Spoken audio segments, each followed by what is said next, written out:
ಹುಲಿ ಕಾರ್ತಿಕ್ ಮೇಲೆ ದಾಖಲಾಯಿತು ಎಫ್ಐಆರ್, ವಿಚಾರಣೆಗೆ ಹಾಜರಾಗಲು ನೋಟಿಸ್. ಕಿರುತೆರೆಯ ನಟ ಹುಲಿ ಕಾರ್ತಿಕ್ ಮೇಲೆ ಎಫ್ಐಆರ್ ದಾಖಲಾಗಿದೆ.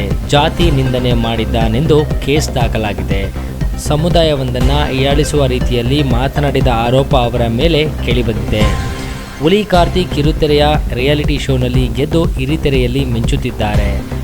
ಆದರೆ ಈಗ ಜಾತಿ ನಿಂದನೆ ಮಾಡಿದ್ದಾನೆಂದು ನಟನ ಮೇಲೆ ಅಟ್ರಾಸಿಟಿ ಕೇಸ್ ದಾಖಲಾಗಿದೆ. ಯಾವುದೋ ರೋಡ್ನಲ್ಲಿ ಬಿದ್ದಿರುವ ಒಡ್ಡನ್ ಥರ ಇದೆಯಾ ಎಂದು ಕಾರ್ಯಕ್ರಮದಲ್ಲಿ ಹುಲಿ ಕಾರ್ತಿಕ್ ಹೇಳಿದ್ದರು. ಖಾಸಗಿ ಚಾನೆಲ್ನ ಅವಾರ್ಡ್ ನೀಡುವ ಕಾರ್ಯಕ್ರಮದಲ್ಲಿ ಈ ಡೈಲಾಗ್ ಹೊಡೆದಿದ್ದರು. ಈ ಪದ ಬಳಕೆ ಬೋವಿ ಜನಾಂಗಕ್ಕೆ ನೋವುಂಟು ಮಾಡಿದೆ. ಹೀಗಾಗಿ ಜಾತಿಯನ್ನು ನಿಂದಿಸಿ ಮಾತನಾಡಿದ ನಟನ ಮೇಲೆ ಕ್ರಮ ಕೈಗೊಳ್ಳಲು ದೂರು ನೀಡಲಾಗಿದೆ. ಹುಲಿ ಕಾರ್ತಿಕ್ ಮಾತ್ರವಲ್ಲದೆ ಸಂಭಾಷಣೆಕಾರ, ಕಾರ್ಯಕ್ರಮದ ನಿರ್ಮಾಪಕ, ನಿರ್ದೇಶಕನ ಮೇಲೆ ಕೂಡ ಕೇಸ್ ದಾಖಲಾಗಿದೆ. ಮೊದಲನೇ ಆರೋಪಿಯಾಗಿ ಹುಲಿ ಕಾರ್ತಿಕ್ ಹೆಸರು ಉಲ್ಲೇಖಿಸಲಾಗಿದೆ.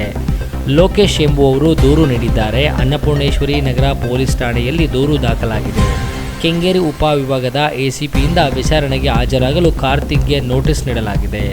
ನಿರ್ದಿಷ್ಟ ಸಮುದಾಯದ ಹೆಸರನ್ನು ನೆಗೆಟಿವ್ ಆಗಿ ಬಳಸಿರುವ ಕಾರಣ ನಟನನ್ನು ಪೊಲೀಸರು ತನಿಖೆಗೆ ನಡೆಸಲು ಕರೆದಿದ್ದಾರೆ.